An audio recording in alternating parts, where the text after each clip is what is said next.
In today's video, I'm going to teach you how to use Jira Automation at a global level. To get started, sign into Jira using an administrator account. Once you're inside Jira, go to the Settings menu by clicking the gear icon. From there, select System and then open Global Automation. This area is where you manage automation rules that can work across multiple projects, which makes it especially useful when you want to standardize repetitive tasks across your Jira environment.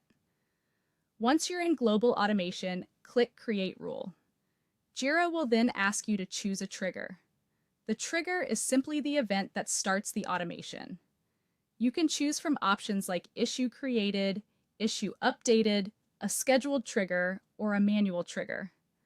Pick the one that best matches the workflow you want to automate, and then click Next to continue. After choosing the trigger, the next step is to add conditions. Conditions help control exactly when the rule should run, so your automation only happens in the right situations. For example, you might set the rule to run only when the project matches a certain project, when the issue type is bug, when the priority is high, or when the status changes to done. This is an important step because it keeps your automation precise and prevents unwanted actions.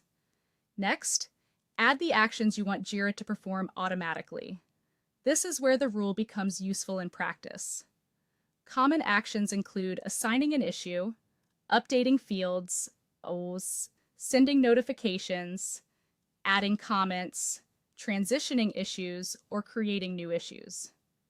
For example, you could create a rule where when a high priority bug is created in any project, Jira automatically assigns it to the support team and sends a notification to the manager.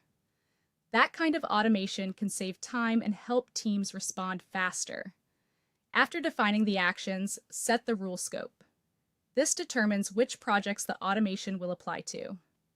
You can choose all projects if the rule should work everywhere, or select specific projects if it only applies to certain teams or workflows. Make sure the rule has access to the issues it needs to work with. Otherwise, it may not run as expected. Then configure the automation permissions by selecting the rule actor. The rule actor is the account Jira uses to carry out the automation.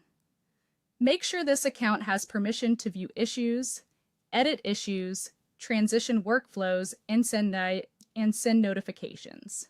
If permissions are missing, the rule may fail even if everything else is configured correctly. Finally, turn on the rule and test it. Create a test issue, perform the trigger action, and then check the results carefully. Testing helps confirm that the automation behaves exactly as intended before you rely on it in live projects.